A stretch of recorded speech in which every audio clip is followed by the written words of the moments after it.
abbiamo collaborato con Luciana Zabarella per questo progetto strutturato, invitando 12 artisti per 12 personali.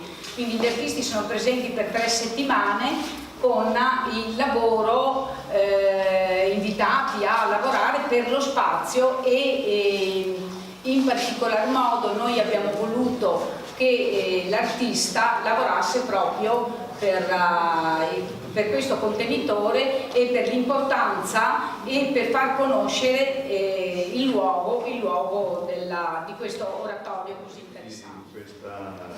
Questo luogo che prima la Dolfina De Stefani in qualche modo ha già presentato rispetto alla sua importanza, quindi io incomincio dai ringraziamenti, perché anche il Sindaco ringrazia tutti quelli che hanno contribuito a questa iniziativa, a questo inizio di una serie di eventi che interesseranno.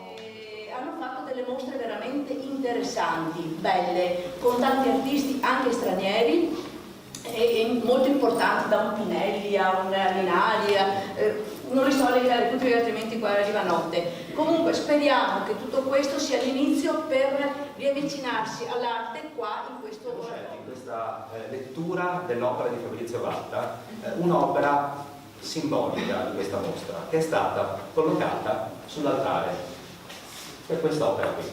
Per cui nella nostra idea, lettura critica della mostra, esisteva sì una perdita della misura e del senso, un annullamento della figura umana che diventava un tutt'uno con le gambe cromatiche della natura e si perdeva in queste gambe cromatiche. Però vi era, come accade spesso nella pittura di Fabrizio, che sembra non dare soluzioni ma alla fine poi fornisce anche una via d'uscita di sopravvivenza, vi era questa forma bellissima in cui due figure si incontrano e si riconoscono.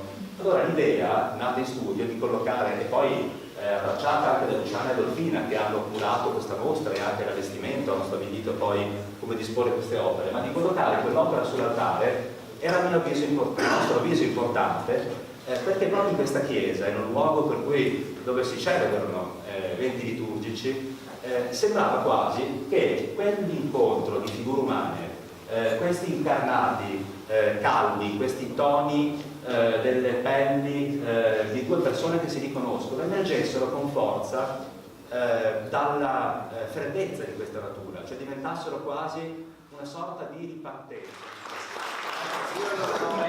Io non ho da aggiungere granché a quello che ha già detto l'amico Gaetano. Volevo appunto far sottolineare che il sodalizio con Gaetano Salerno dura da 6-7 anni.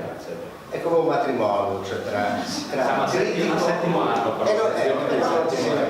comunque tra il critico e l'artista un po', e quindi voglio dire, se resiste vuol dire che comunque lui mette le parole dove io metto la musica, un po' come Mongoli, artisti, no? Tu sei Mongoli, io sono artisti, musica e parole. Tutto qua, ma al di là di questo, ma io sono soddisfatto perché, ripeto, ma sì, ma anche Stanno potrebbe essere qualsiasi cosa. Sono soddisfatto perché, ripeto, ha spiegato molto bene quello che io ho fatto con la pittura. Dalla voglio abbracciare.